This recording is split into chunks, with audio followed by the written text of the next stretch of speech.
الحمدللہ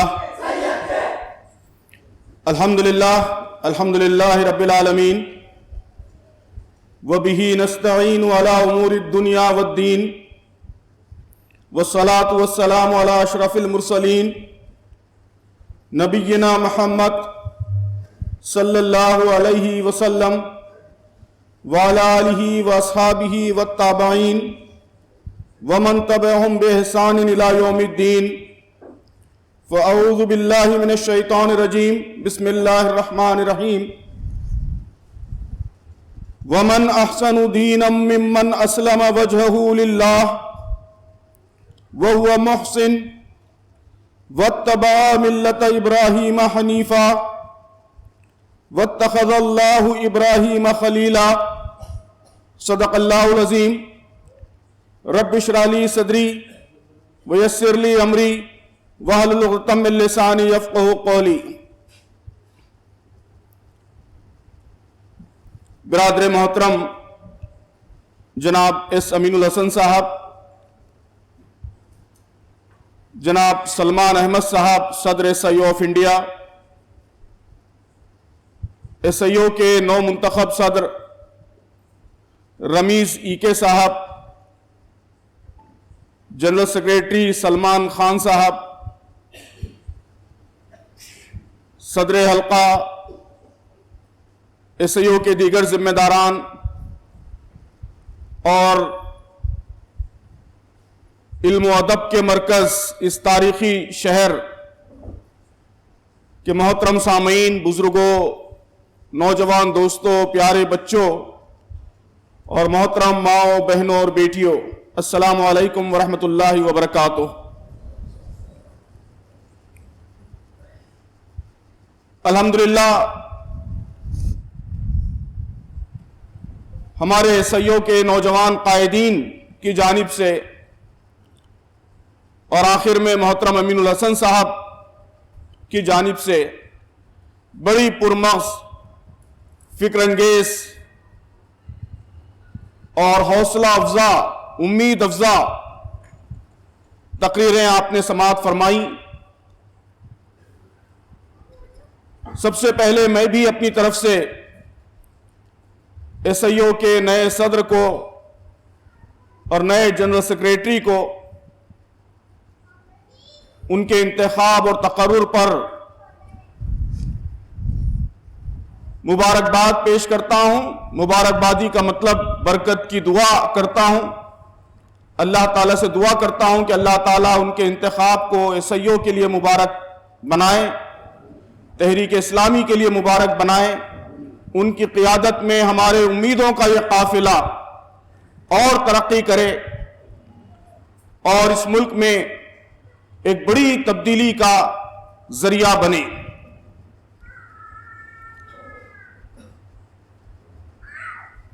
محترم سامعین، ابھی امین الحسن صاحب نے آج کے مرکزی عنوان پر کئی اہم باتیں رکھی ہیں۔ یہ اشعار علامہ اقبال کے بڑے ولولہ انگیز اشعار ہیں اور امت مسلمہ کی حیثیت، اس کی پوزیشن، اس کا مقام، اس کا کام، اس کی ذمہ داری، یہ ساری چیزیں بہت ہی خوبصورت پیرائے میں ان اشعار کے ذریعے ہمارے سامنے آتی ہیں۔ پرے ہے چرخ نیلی فام سے منزل مسلمہ کی، پرے ہے چرخ نیلی فام سے منزل مسلمہ کی، ستارے جس کی گرد راہ ہوں وہ کارواں تو ہے، مکاں فانی مکی آنی ازل تیرا ابد تیرا، خدا کا آخری پیغام ہے تو، جاویداں تو ہے، ہنا بندے عروس لالا ہے خون جگر تیرا، تیری نسبت براہیمی ہے معمار جہاں تو ہے۔ تو معمار جہاں بننے کے لیے ابراہیمی نسبت ضروری ہے۔ ابراہیمی نسبت کیا ہے؟ جو آیت میں نے پڑھی ہے اس میں اللہ تبارک و تعالیٰ نے اس ابراہیمی نسبت کو یاد دلایا ہے۔ وَمَنْ أَحْسَنُ دِينًا مِمَّنْ أَسْلَمَ وَجْهَهُ لِلَّهِ، کہ اس شخص سے بہتر اور کس کا طریقہ زندگی ہو سکتا ہے جس نے اللہ کے آگے سر تسلیم خم کر دیا اور اپنا رویہ نیک رکھا اور یکسو ہو کر ابراہیم علیہ السلام کے طریقے کی پیروی کی، اس ابراہیم کے طریقے کی جسے اللہ نے اپنا دوست بنا لیا ہے۔ تو ابراہیم علیہ السلام کی سب سے بڑی خصوصیت ان کی یکسوئی کس کے سلسلے میں؟ یکسوئی ایک ہماگیر توحیدی ویژن کے سلسلے میں، کہ اللہ تبارک و تعالی نے ایک توحیدی ویژن ان کو عطا کیا، اور وہ ویژن سیدنا ابراہیم علیہ السلام کی زندگی کی سب سے بڑی دلچسپی بن گیا۔ اس ویژن کو ملنے کے بعد زندگی کے کسی اور معاملے میں کوئی انٹرسٹ ان کا باقی نہیں رہا۔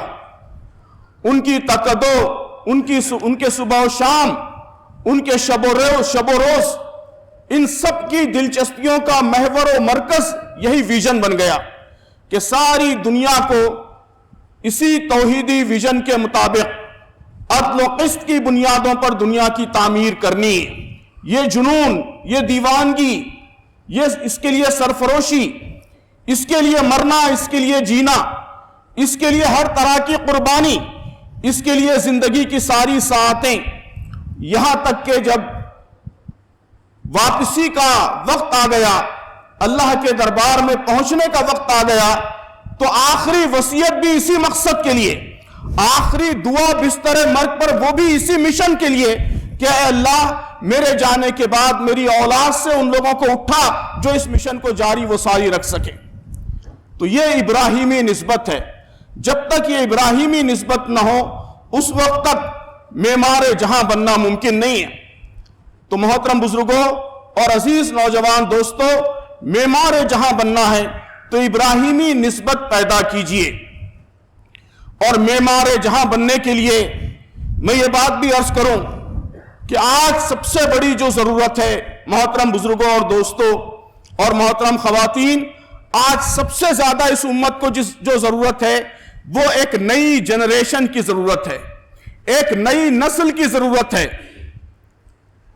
دنیا کی تعمیر کا کام ابھی امین الحسن صاحب نے واضح فرمایا کہ یہ اینٹ اور پتھر سے نہیں ہو سکتا۔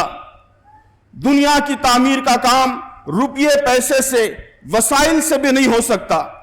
دنیا کی تعمیر کا کام، تہذیب کی تعمیر کا کام، سویلائزیشن کو نئی شکل اور نیا روپ دینے کا کام، اس کے لیے سب سے زیادہ جو ضرورت ہے وہ ایک ایمانی نسل کی، فیتھ بیسڈ ایک جنریشن کی ضرورت ہے۔ تو اگر ہم معمار جہاں بننا ہے تو اس نسل کی تیاری کی ہم کو فکر کرنی ہوگی۔ آج جن نوجوان قائدین کا ہم سب استقبال کر رہے ہیں، ان کا اصل کام محترم بزرگوں اور دوستوں وہ یہی ہے کہ وہ ایک شاندار نسل کی تعمیر میں لگے ہوئے ہیں۔ ہمارے خوابوں کی نسل، ایک ڈریم جنریشن جس کے ذریعے ایک ڈریم ورلڈ، خوابوں کی دنیا کی تعبیر ممکن ہو، ایسی ایک نئی نسل کی تیاری، یہ ایس آئی او کا مقصد، یہ ایس آئی او کا نصب العین، یہ ایس آئی او کا مشن ہے۔ آج ہم کو ایک ایسی نسل چاہیے جو باحوصلہ ہو، جو بااعتماد ہو، غیر معمولی کانفیڈنس سے مالا مال ہو، دنیا کی آنکھوں میں آنکھیں ڈال کر بات کر سکتی ہو، جس کے مقاصد ہمالیہ سے بلند ہوں، ستاروں کو چھوتے ہوں، جو میچورڈ ہو، معتدل ہو، باکردار ہو، بامقصد ہو، اس کے ساتھ ساتھ تعلیم یافتہ ہو، باصلاحیت ہو۔ میں ہمیشہ ایس آئی او کے دوستوں سے کہتا ہوں کہ جس قسم کی نسل ایس آئی او کو پروان چڑھانی ہے اس کی 4 اہم خصوصیات ہونی چاہیے۔ انہی 4 خصوصیات پر میں آج کی اس نشست میں گفتگو کرنا چاہوں گا۔ 4 اہم خصوصیات: صالحیت و صلاحیت اور عدل و اعتدال۔ صالحیت ایک خصوصیت، صلاحیت دوسری خصوصیت، عدل تیسری خصوصیت اور اعتدال چوتھی خصوصیت، کہ ایک ایسی جنریشن ہم کو چاہیے جس کی شخصیت کا عنوان صالحیت ہو۔ قرآنی اصطلاح صالحیت صالحیت ان کے کردار کا عنوان ہو، ان کے کیریکٹر کا ٹائٹل ہو، ان کی شناخت ہو، ان کی پہچان ہو، ان کی آئیڈینٹی ہو، ان کی سب سے بڑی خصوصیت ہو۔ تو محترم بزرگوں اور دوستو، ایک ایسے دور میں جبکہ اخلاقی بگاڑ اپنی انتہا کو پہنچ چکا ہے، صرف انتہا کو نہیں پہنچا ہے بلکہ ہر طرح کی قوتوں سے لیس ہو کر، ٹیکنالوجی کی قوت، تمدن کی قوت، قوانین کی قوت، عالمی تہذیب کی قوت، ہر طرح کی قوتوں سے لیس ہو کر ایک سیلاب کی شکل اختیار کر چکا ہے۔ ایسے زمانے میں ایک صالح نوجوان یہ ایک نایاب چیز ہے، ایک نایاب شخصیت کا نام ہے۔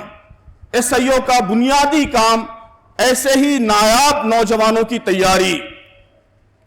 ایس آئی او ہر جگہ، کیمپسز میں، یونیورسٹیز میں، جہاں سب سے زیادہ یہ سیلاب امڑ رہا ہے، وہاں اعلیٰ اخلاق کی شمع جلانے کی کوشش کر رہی ہے۔ حیا نہیں ہے زمانے کی آنکھ میں باقی، حیا نہیں ہے زمانے کی آنکھ میں باقی، خدا کرے کہ جوانی تیری رہے بے داغ۔ تو بے داغ جوانیوں کے حامل نوجوان، بے داغ جوانیوں کی حامل ایک جنریشن، ایک نسل، یہ پہلی ضرورت ہے دنیا کی تعمیر کے لیے، دنیا کی تعمیر کہ اگر آپ ایک نئی تہذیب تعمیر کرنا چاہتے ہیں، ایک نیا تمدن تعمیر کرنا چاہتے ہیں، دنیا کو نیا رنگ، نیا روپ دینا چاہتے ہیں، الہی رنگ دینا چاہتے ہیں، تو وہ اس وقت تک ممکن نہیں ہے جب تک ایسی صالح نسل، صالح جنریشن وہ ہماری سوسائٹی میں زندہ نہ ہو جائے۔ محترم بزرگوں اور دوستو، دوسری اہم خصوصیت میں نے عرض کیا کہ وہ صلاحیت ہے۔ صرف صالحیت یہ آخرت میں تو آپ کو کامیاب کرے گی۔ اللہ تبارک و تعالیٰ آخرت میں کامیابی ناکامی کا فیصلہ وہ صالحیت کی بنیاد پر کرے گا کہ اللہ کے صالح بندے اگر وہ سادہ لو ہوں، بھولے بھالے ہوں، کم علم ہوں، ان کے اندر کوئی اسکل، کوئی صلاحیت نہ ہو، تب بھی وہ آخرت میں ضرور سرخرو ہوں گے، ضرور کامیاب ہوں گے۔ لیکن اس دنیا کے سلسلے میں اللہ کی سنت یہ ہے کہ اس دنیا کی تعمیر کے لیے، اس تہذیب کی تعمیر کے لیے، تمدن کی تعمیر کے لیے صرف صالحیت کافی نہیں ہے، صالحیت کے ساتھ ساتھ صلاحیت درکار ہے۔ تو ہم کو ایک ایسی جنریشن کی ضرورت ہے، ایک ایسی نسل کی ضرورت ہے جو اعلیٰ ترین صلاحیتوں سے آراستہ ہو، علم کے اعتبار سے، اسکل کے اعتبار سے، ٹیلنٹ کے اعتبار سے، دنیا کو برتنے کے اعتبار سے، دنیا کے احوال کا مقابلہ کرنے کے اعتبار سے، ہر اعتبار سے غیر معمولی صلاحیتیں، غیر معمولی اسکلز، غیر معمولی ٹیلنٹس اس کے اندر پائی جائیں۔ اور محترم بزرگوں اور دوستوں، سامعین اکرام، میں یہ بھی بات عرض کرنا چاہتا ہوں، بڑی اہم بات ہے کہ بلند صلاحیتیں ہمیشہ بلند مقاصد ہی سے پیدا ہوتی ہیں۔ آپ کا مقصد چھوٹا ہوگا، شخصیت بھی چھوٹی ہوگی۔ کبھی چھوٹے مقاصد سے بڑی شخصیتیں نہیں پیدا ہوتی، کبھی چھوٹے مقاصد وہ بڑی صلاحیتیں نہیں پیدا کرتے۔ اگر ہم یہ سمجھتے ہیں کہ اس امت میں صلاحیتوں کی کمی ہے، صلاحیتوں کا بحران ہے، تو اس کے لیے صرف ادارے قائم کرنے سے مسئلہ حل نہیں ہوگا، صرف اسکالرشپ دینے سے مسئلہ حل نہیں ہوگا، اچھے انسٹیٹیوٹس میں ہمارے بچوں کا داخلہ یہ بھی اعلیٰ صلاحیتوں کی گارنٹی نہیں ہے۔ محترم امین الحسن صاحب نے جس مسئلے کی طرف اشارہ کیا کہ خوب پڑھ لیں، ڈاکٹر بن جائیں، انجینئر بن جائیں، اور زندگی کا مقصد صرف یہ ہو کہ میرے بال بچے خوش رہیں، اچھا بنگلہ مل جائے، اچھی سیلری ہو، اچھی آمدنی ہو، اور ہمارا خاندان خوشحال زندگی گزارے، یہ انتہائی حقیر مقصد ہے۔ حقیر مقصد سے کبھی بلند صلاحیتیں پیدا نہیں ہوتی، بلند صلاحیتیں ہمیشہ بلند مقاصد سے پیدا ہوتی ہیں۔ تو ایس آئی او کا سب سے بڑا کنٹریبیوشن یہ ہے اس ملک میں ملت اسلامیہ کے لیے کہ وہ نوجوانوں کی آنکھوں میں اونچے خواب سجاتی ہے، ان کے خوابوں کو بلند کرتی ہے، ان کے ڈریمز کو بلند کرتی ہے، ان کی آرزوؤں کو پر عطا کرتی ہے، اور جب آرزویں بلند ہوتی ہیں، خواب بلند ہوتے ہیں، مقاصد بلند ہوتے ہیں، تو اسی کے نتیجے میں بڑی صلاحیتیں پیدا ہوتی ہیں۔ یہ اللہ تبارک و تعالیٰ کا غیر معمولی فضل ہے۔ اس پر میرا دل ہمیشہ اللہ کے دربار میں سجدے تشکر بجا لاتا ہے کہ آج 40 سال کے سفر میں عیسائیوں نے امت مسلمہ کو، اس ملک کو غیر معمولی صلاحیتوں کا تحفہ دیا ہے۔ بہترین اسکالرز، بہترین ڈاکٹرز، بہترین انجینئرز، آئی ٹی کے ماہرین، سافٹ ویئر کے ماہرین، مینیجرز، سوشل سائنٹسٹ، دنیا کے مختلف علاقوں میں وہ صرف کمائی میں لگے ہوئے نہیں ہیں، صرف اپنے بال بچوں کی پرورش میں لگے ہوئے نہیں ہیں، بلکہ دنیا کو بہتر بنانا، اپنے سماج کو بہتر بنانا، اس خواب، اس آرزو کے ساتھ کام کر رہے ہیں۔ اور یہ اس وقت امت کی سب سے بڑی ضرورت ہے کہ ایسی نسل تیار ہو جس کے اندر، جس کے خواب بلند ہوں، جس کی آرزویں بلند ہوں، اور اس آرزو اور اس خواب کی مناسبت سے اس کی صلاحیتیں بلند ہوں۔ تو صلاحیت، تیسری چیز اعتدال ہے۔ اعتدال، اللہ تبارک و تعالیٰ نے قرآن مجید میں ہمیں حکم دیا ہے۔ یہ آیت میں اکثر اپنے نوجوان دوستوں کی محفلوں میں سناتا رہتا ہوں۔ قُلْ أَمَرَ رَبِّي بِالْقِسْطِ وَأَقِيمُوا وُجُوهَكُمْ عِنْدَ كُلِّ مَسْجِدٍ وَادْعُوهُ مُخْلِصِينَ لَهُ الدِّينَ كَمَا بَدَأَكُمْ تَعُودُونَ کہ اے محمد صلی اللہ علیہ وسلم ان سے کہو کہ میرے رب نے راستی اور انصاف کا حکم دیا ہے، قسط کا حکم دیا ہے، اور اس کا حکم تو یہ ہے کہ ہر عبادت میں اپنا رخ ٹھیک رکھو اور اسی کو پکارو، اپنے دین کو اس کے لیے خالص رکھ کر، جس طرح اس نے تمہیں اب پیدا کیا ہے اسی طرح تم پھر پیدا کیے جاؤ گے۔ محترم بزرگوں اور دوستوں، یہ بڑی خوبصورت آیت ہے۔ اس میں اللہ تبارک و تعالیٰ نے فرمایا کہ اللہ نے قسط کا حکم دیا ہے۔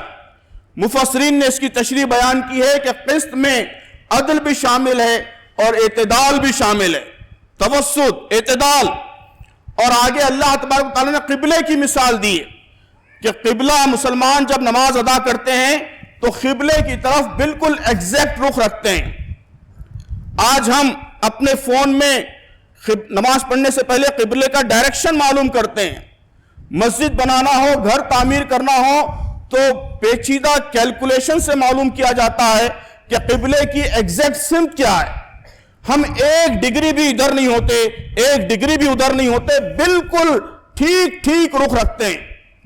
تو یہ گویا اللہ تبارک و تعالیٰ امت کی تربیت کر رہا ہے کہ پوری زندگی میں بھی اسی طرح کا ایگزیکٹنیس، اسی طرح کا پریسیشن، اسی طرح کا بالکل توازن مطلوب ہے کہ جو اسلام کی راہ اعتدال ہے، ٹھیک ہمارا رخ اسی طرف ہو، ہماری پوری زندگی اسی راہ اعتدال پر ہو، نہ ذرا دائیں جھکیں نہ ذرا بائیں جھکیں، بلکہ بالکل وہی رخ رکھیں جو اسلام چاہتا ہے۔ تو محترم بزرگوں اور دوستو، خدا کا دین زندگی کو، ہماری فکر کو، ہمارے رویوں کو ایک خاص ڈائریکشن دیتا ہے۔ اس میں نہ ذرا دائیں طرف جھکاؤ کی گنجائش ہے، نہ ذرا بائیں طرف جھکاؤ کی گنجائش۔ اور جب سخت حالات ہوتے ہیں تو سب سے زیادہ یہ توازن درہم برہم ہوتا ہے۔ صدر تنظیم سلمان صاحب نے ذکر کیا کہ ایک طرف بزدلی ہے اور دوسری طرف انتہا پسندی ہے۔ یا تو سرنڈر ہو جائیں یا پھر غصے میں بے قابو ہو جائیں، نفرت میں بے قابو ہو جائیں، اشتعال میں بے قابو ہو جائیں۔ تو یہ گویا صراط مستقیم سے، اس ایگزیکٹ اعتدال کی سمت سے دائیں بائیں سرک جانا ہے۔ تو آج اس امت کو کامیابی کی، عروج کی منزل پر آپ لے جانا چاہتے ہیں تو ہم کو ایک ایسی نسل چاہیے جو اس اعتدال پر پوری قوت کے ساتھ کھڑی ہو، پوری قوت کے ساتھ اسی راہ اعتدال پر کھڑی ہو۔ تو عیسائیوں کا ایک بڑا اہم کنٹریبیوشن یہ ہے کہ وہ اسی اعتدال، اسی توازن کو پوری امت کے اندر پیدا کرنے کی کوشش کر رہی ہے، اس کی بنیاد پر ایک جنریشن کی تعمیر کی کوشش کر رہی ہے۔ ابھی ہمارے دونوں نوجوان لیڈر سے جو آپ نے باتیں سنی، صدر تنظیم سلمان صاحب سے اور نو منتخب صدر تنظیم صاحب سے، دونوں سے جو باتیں سنی، آپ نے محسوس کیا ہوگا کہ ان کا میسج یہی ہے کہ ہر حال میں ہم کو اس اعتدال کے راستے پر قائم رہنا ہے۔ آج ہمارے نوجوانوں کو ہمت کی، جرأت کی ضرورت ہے، ہمت کی، کریج کی، جرأت کی، بہادری کی ضرورت ہے، لیکن اس ہمت کی، اس جرأت کی جو رد عمل سے پاک ہو، ری ایکشن سے پاک ہو، جو انتہا پسندی سے پاک ہو، جو جذباتیت سے پاک ہو۔ آج ہمارے نوجوانوں کو حکمت کی ضرورت ہے، دانش مندی کی ضرورت ہے، لیکن اس حکمت کی، اس دانش مندی کی جو مداحنت سے پاک ہو، جو پسپائی سے پاک ہو، جو ذلت سے پاک ہو، جو شکست خوردگی سے پاک ہو۔ تو یہی اعتدال کا راستہ اگر ہماری نئی نسل اختیار کر لے تو آپ دنیا کی تعمیر کر سکتے ہیں، ورنہ دنیا کی تعمیر ممکن نہیں۔ امین الحسن صاحب نے بہت خوبصورت نقشہ کھینچا، خوبصورت دنیا کا اور خوبصورت تعمیرات کا۔ سامعین محترم، یہ بات مختلف مضامین میں زیر بحث ہے کہ حسن اصل میں اعتدال کا نام ہے، حسن اصل میں توازن کا نام ہے۔ جب توازن بکھرتا ہے تو بدصورتی پیدا ہو جاتی ہے، بدنمائی پیدا ہو جاتی ہے۔ حسن توازن کا نام ہے، حسن اعتدال کا نام ہے۔ تو اسلام جس دنیا کی تعمیر کرنا چاہتا ہے، اعتدال اس کی سب سے بڑی خصوصیت ہے۔ تو ایسی حسین و جمیل تہذیب، ایسا حسین و جمیل تمدن، وہ غیر معتدل شخصیتوں سے، غیر معتدل نسل سے اس کی تعمیر نہیں ہو سکتی۔ تو معمار جہاں اگر بننا چاہتی ہے یہ امت، تو اعتدال پر مبنی نسل کی تیاری ضروری ہے۔ تو ایسی نسل جس کے کردار کا عنوان صالحیت، جس کے کیریئر، جس کے اسکلز کا عنوان صلاحیت، اور جس کے مزاج کا عنوان، جس کے ایٹیٹیوڈ کا عنوان اعتدال، اور جس کے مقصد کا، جس کے مشن کا، جس کے خواب کا، جس کے ڈریم کا عنوان عدل، جسٹس، سارے انسانوں کے ساتھ عدل۔ اس پر تفصیل سے باتیں آ چکی ہیں کہ یہ اہل اسلام کا اصل مقصد ہے، اصل آبجیکٹو ہے۔ قرآن مجید میں عدل و قسط کا ذکر اس کثرت سے اور اتنے پیرایوں میں آیا ہے کہ اس کو سامنے اگر ہم رکھیں تو ہم کو محسوس ہوتا ہے کہ عدل یہ اسلامی شریعت کا عنوان ہے، اسلام کی سب سے اہم خصوصیت ہے۔ اللہ تعالیٰ نے اسے رسولوں کی بعثت کا مقصد قرار دیا ہے۔ لَقَدْ أَرْسَلْنَا رُسُلَنَا بِالْبَيِّنَاتِ وَأَنزَلْنَا مَعَهُمُ الْكِتَابَ وَالْمِيزَانَ لِيَقُومَ النَّاسُ بِالْقِسْطِ، کہ اللہ تبارک و تعالیٰ نے رسولوں کو بھیجا واضح نشانیوں کے ساتھ اور کتاب نازل کی، میزان نازل کیا۔ کیوں؟ لِيَقُومَ النَّاسُ بِالْقِسْطِ، تاکہ انسانوں کے درمیان انصاف قائم کیا جا سکے، عدل قائم کیا جا سکے، قسط قائم کیا جا سکے۔ خود قرآن اپنے بارے میں کہتا ہے کہ یہ عدل و قسط کا بیان ہے، یہ مینیفیسٹو آف جسٹس ہے، یہ عدل کا، انصاف کا منشور ہے۔ وَتَمَّتْ كَلِمَةُ رَبِّكَ صِدْقًا وَعَدْلًا، تمہارے رب کا کلام سچائی میں اور عدل و انصاف میں کامل ہے۔ قرآن کہتا ہے کہ مسلمان کا عمل اور ان کی پالیسی نہیں، بلکہ ان کا قول، ان کا بیانیہ، ان کا نریٹو، ان کا ڈسکورس، ان کے سلوگنز، ان کے نعرے، ان کے جذبات، یہ سب عدل پر، جسٹس پر مبنی ہونے چاہیے۔ وَإِذَا قُلْتُمْ فَعْدِلُوا وَلَوْ كَانَ ذَا قُرْبَىٰ، جب تم بولو تو عدل کی بات بولو۔ تمہارا ہر نریٹو عدل کا نریٹو ہونا چاہیے، تمہارا ہر ڈسکورس عدل کا ڈسکورس ہونا چاہیے، تمہارا پیغام عدل کا پیغام، تمہارا مقصد عدل، سارے انسانوں کے ساتھ عدل، اور اتنا سب عدل کہ قرآن نے خاص طور پر واضح کر دیا کہ وَلَوْ كَانَ ذَا قُرْبَىٰ، کہ خواہ کوئی تمہارا قرابت دار ہی کیوں نہ ہو، عدل کی بات سے مت پھرو، بات عدل کی ہونی چاہیے۔ تو ایک ایسی نسل جو ساری انسانیت کے لیے عدل کا پیغام ہو، ایک ایسی نسل جو اعلان کرے کہ ہم خیر امت ہیں، ہم خیر امت ہیں. ہم صرف اپنی نہیں سوچیں گے، صرف مسلمانوں کی نہیں سوچیں گے. ہم اخرجت للناس ہیں، ہم سارے انسانوں کے لیے نکالے گئے ہیں. ہم کبھی اتنے خود غرض، اتنے سیلفش نہیں ہو سکتے کہ صرف ہمارے مسائل، ہمارے پرابلمز، ہمارے سروائیول کا کوشچن، ہمارے انٹرسٹ صرف وہ ہماری توجہات کا مرکز بن جائے. ایسا نہ ماضی میں ہم نے کبھی کیا ہے، نہ آئندہ کبھی کریں گے. ہم اس ملک کو بچائیں گے، ہم اس ملک کو تباہی کے راستے پر جانے نہیں دیں گے.